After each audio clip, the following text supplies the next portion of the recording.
पंचायत राज कायदा आणतानाच लोकसंख्येच्या आधारावरती निधी दिला पाहिजे ही दिलेला आहे. त्याच्यामुळे तो पुण्या पक्षाचा आहे का आहे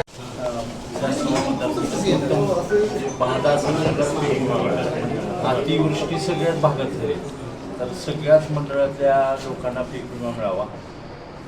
शेतकऱ्यांची कर्जमाफी जसं महाविकास आघाडीच्या सरकारमध्ये सरसकट झाली होती त्या पद्धतीने व्हावी.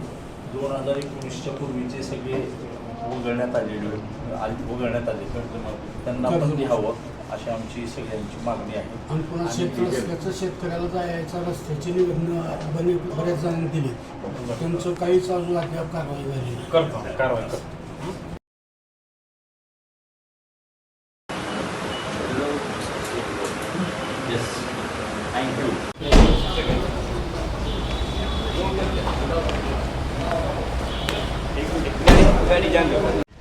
आज या ठिकाणी 12/6/2026 रोजी माननीय तहसीलदार साहेबाला शासनाच्या विरोधामध्ये जे औसा तालुक्यामधले जे काही महसूल आहेत त्या महसूलमध्ये भादा सर्कल वगळता सर्व सर्कलमध्ये विमा मिळालेला नाही. तो ताबडतोबीने विमा शासनानं द्यावा ही मागणी घेऊन आम्ही तहसीलदार साहेबांना निवेदन दिलेलं आहे. या पुढच्या काळामध्ये 15 दिवसामध्ये जे काही शेतकऱ्याच्या समस्या आहेत ते कर्जमाफीच्या अटी शिथिल करण्याच्या संदर्भात असतील, शेतरस्त्याच्या संदर्भात असतील, डिमांडच्या बाबतीत असेल, अनेक जे शेतकऱ्याच्या समस्या आहेत त्या समस्यासाठी आम्ही 15 दिवसामध्ये या ठिकाणी तहसीलच्या समोर धरणे आंदोलन करणार आहोत. त्यानंतर तहसील मोर्चे रस्ता रोकोचं आयोजन आम्ही करणार आहोत. तरी शासनाने याबाबतीत गंभीर दखल घ्यावी एवढी विनंती आम्ही तहसीलदार साहेबाला निवेदन देऊन माननीय आमचे प्रदेश काँग्रेसचे सचिव नारायणबा लोखंडे, सर्व आम्ही तालुक्यातले पदाधिकारी काँग्रेसचे, जिल्हा परिषद सदस्य, पंचायत समिती सदस्य मिळून आम्ही निवेदन सादर केले. एवढं शासनाच्या स्वाधीन केलं आहे तरी शासनानं गांभीर्याने विचार करा. SDO साहेबांना आणि तहसीलदारांना औसा तालुका काँग्रेस कमिटीच्या वतीनं शेतकऱ्यांच्या प्रश्नाविषयी या ठिकाणी निवेदन देण्यात आलं. आज औसा तालुक्यातल्या आणि औसा विधानसभा मतदारसंघातल्या केवळ एका महसूल विभागाला त्या ठिकाणी पीक विमा आलेला आहे. बाकी कुठल्याही महसूल मंडळाला त्या ठिकाणी पीक विमा लागू झाला नाही.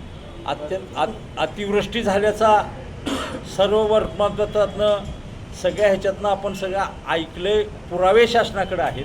असं असताना या तालुक्यातल्या इतर मंडळावरती त्या ठिकाणी अन्याय झाला आहे आणि तो अन्याय दूर व्हावा या उद्देशानं आज आम्ही प्राथमिक स्वरूपामध्ये आज तालुका काँग्रेस कमिटीच्या वतीनं या ठिकाणी SDOना आणि तहसीलदारांना त्या ठिकाणी निवेदन दिलेलं आहे. जे महाविकास आघाडीचं सरकार असताना उद्धव ठाकरे साहेब मुख्यमंत्री असताना ज्या पद्धतीची कर्जमाफी झाली होती शेतकऱ्यांची, त्याच धर्तीवरती कर्जमाफी व्हावी हाही मुद्दा त्या ठिकाणी घेतलेला आहे. शेतरस्त्याच्या संदर्भातला विषय देखील आम्ही आज या निवेदनाच्या माध्यमातून त्या ठिकाणी सरकारकडे मांडलेला आहे. या सगळ्या आणि 2019च्या पूर्वीच्या सगळ्या शेतकऱ्यांना देखील कर्जमाफी मिळाली पाहिजे हे सगळे मुद्दे घेऊन तालुका काँग्रेस कमिटीचे आमचे सगळे पदाधिकारी, तालुका काँग्रेसचे अध्यक्ष असतील, आमचे नारायणबा लोखंडे असतील, आमचे सगळे सन्मान्य कार्याध्यक्ष असतील, युवक काँग्रेस असेल, ही सगळ्यांनी आज या ठिकाणी हे निवेदन दिलेलं आहे.